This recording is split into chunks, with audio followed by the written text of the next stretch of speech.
El siguiente tema que hay que analizar corresponde a la homotesia, la cual es la última de las 4 transformaciones en el plano que hay que analizar este año. Para esta, sin embargo, no nos interesa la parte de la construcción. Eso es un tema de la A. Bueno, así que la mayoría lo aprendió a hacer hace 3 años aproximadamente. Lo que nos interesa son las características que se presentan al realizar homotesias. A diferencia de las transformaciones anteriores, donde habían características fijas, por ejemplo, en la reflexión siempre va a mantener el mismo tamaño y la misma forma, lo que va a variar sería la posición y la orientación, o en la traslación, donde también van a mantenerse la forma y el tamaño. Sin embargo, además de eso, se va a mantener también la orientación, cambiando únicamente la posición.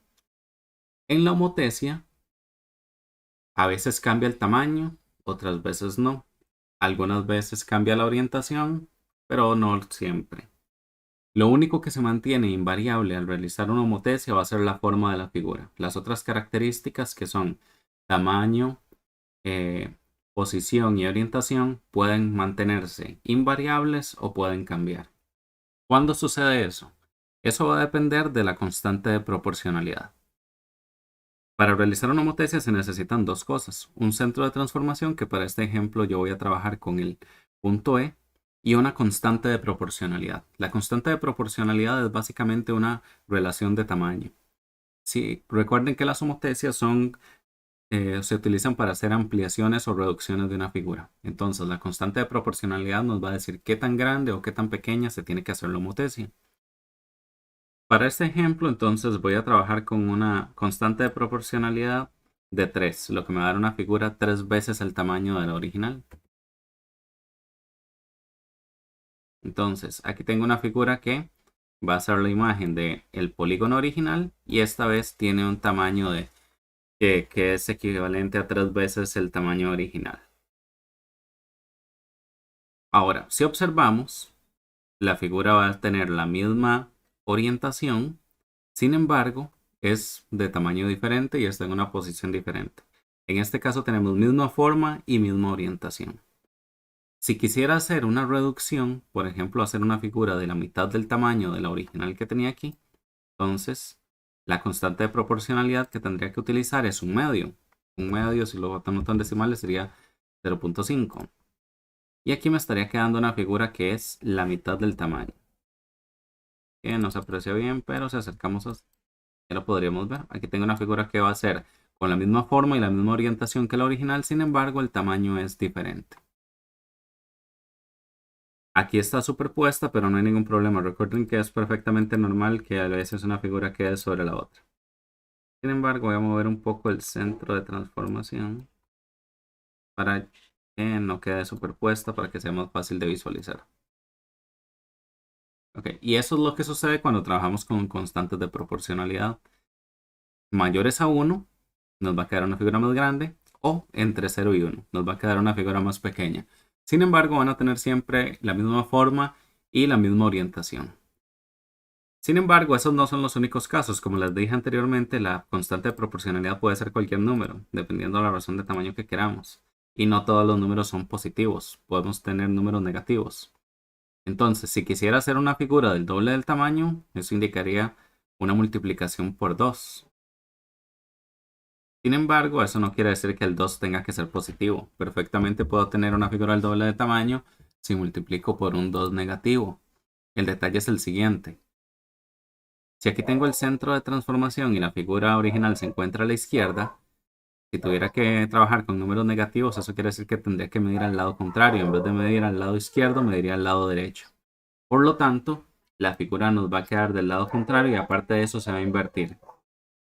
Nótese que tenemos el punto B en la parte superior y el punto B' en la parte inferior. Y eso es lo que sucede cuando una constante de proporcionalidad es negativa. Nos va a quedar una figura que tiene la misma forma, pero ya no va a tener la misma orientación. Y finalmente, el último caso. Si trazara una homotesia que tiene una factor de escala o constante de proporcionalidad de 1, me va a quedar una figura del mismo tamaño. Aquí no se nota, pero voy a tener un punto D' que va a ser el mismo punto D, un punto A' que va a ser el mismo punto A y un punto B' que es el mismo punto B. Cada uno de estos puntos va a tener su homólogo en el mismo lugar. Básicamente es como que si estuviéramos dibujando la figura sobre la que ya teníamos. Eso quiere decir que vamos a tener una figura que tiene el mismo tamaño, la misma forma, la misma orientación y la misma posición. Así que en una homotesia puede tener básicamente cualquiera de las características de cualquiera de las maneras. La única que es invariable es la forma. Siempre las homotesias van a tener la misma forma que la figura original. Sin embargo, las demás características pueden variar sin afectar la condición de homotesia. Y si trabajo con una constante de proporcionalidad de -1, va a quedar una figura que tiene la misma forma, el mismo tamaño, pero va a tener una orientación y posición diferente. Que sería aquí dos figuras exactamente del mismo tamaño, pero con una orientación diferente. En teoría es similar a una reflexión, sin embargo, en este caso no es una reflexión porque recuerden que si trazáramos los segmentos de homología, en este caso no serían paralelos entre sí. Básicamente se cruzarían. Ven que si trazo una línea de B a B' y una de A a A' se estarían cruzando. Cuando si hiciéramos lo mismo en una reflexión tendrían que quedar paralelos entre sí. En la práctica lo que tienen que hacer es básicamente contestar un falso y verdadero con respecto a las características de una homotesia, que es básicamente lo que expliqué anteriormente. Y aparte de eso, identificar parejas de puntos homólogos, segmentos homólogos y ángulos homólogos, lo cual es similar a lo que ya habíamos trabajado en guías anteriores. Entonces, si quisiera trabajar con puntos homólogos, por ejemplo, yo sé que el punto A' va a ser homólogo con el punto A.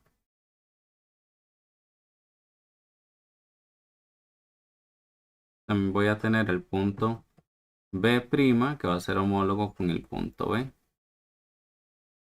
O el punto C que va a ser homólogo con el punto C'. No importa el orden, no es necesario que vayan los que tienen la comilla de primero o de segundo. Lo importante es que no cometan el error común de colocarle comilla a ambos. Si hay dos con comilla, en ese caso sería incorrecto. Ahora, para los segmentos homólogos es donde tienden a fallar un poco más. Recuerden que tienen que trabajar con la simbología apropiada. Entonces, si voy a trabajar con el segmento AB, si se escribe solamente AB estaría incorrecto, pues esto se lee distancia AB y no segmento AB. Para que diga segmento AB hay que agregarle esa línea sobre las letras. Y luego para el segmento homólogo de AB sería el segmento A', B'. Que no olviden llevar las comillas ambos. Y tengan cuidado, algunos a veces no revisan bien el dibujo y escriben, por ejemplo, el segmento AC. Y AC no es un segmento. Vean que si trabajara con AC sería una línea que comienza en A y llega hasta C y esa línea no existe. Por lo tanto, tengan cuidado de trabajar solamente con segmentos que sí existan. Y finalmente, con respecto a los ángulos, en realidad es bastante simple también. Van a colocar el símbolo de ángulo, en este caso el ángulo A, y ese sería homólogo con el ángulo A'. En este y en el que tienen en el folleto tampoco es el caso. Sin embargo, supongamos que aquí tengo marcado otro segmento que va desde B hasta D. Si esto estuviera de esta manera y yo fuera a nombrar el ángulo B, ya sí tendría problemas. Porque en B, en este caso, tengo tres ángulos interiores. Tengo este primero, este segundo y el completo. Entonces, cuando yo digo ángulo B, si este fuera el caso, no se va a poder distinguir cuál de esos tres ángulos es. Cuando ocurre eso, entonces se tiene que trabajar para nombrar los ángulos utilizando tres letras. De la siguiente manera. Como voy a trabajar con este ángulo, supongamos que es este, el de la parte derecha o la parte superior, se va a colocar la letra B en el centro y se van a colocar después dos letras que representen puntos que estén en los lados que conforman ese ángulo, en este caso C y D. Entonces me estaría refiriendo a este ángulo como el CBD.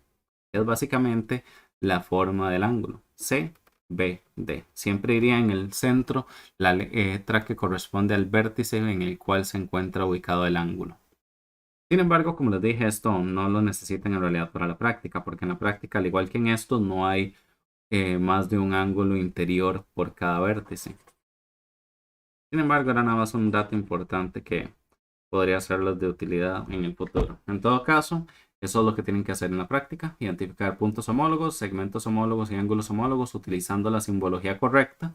Y aparte de eso, contestar al falso y verdadero, que es simplemente leer con cuidado para determinar si lo que dice ahí es correcto o no, de acuerdo con las características que ya hablamos.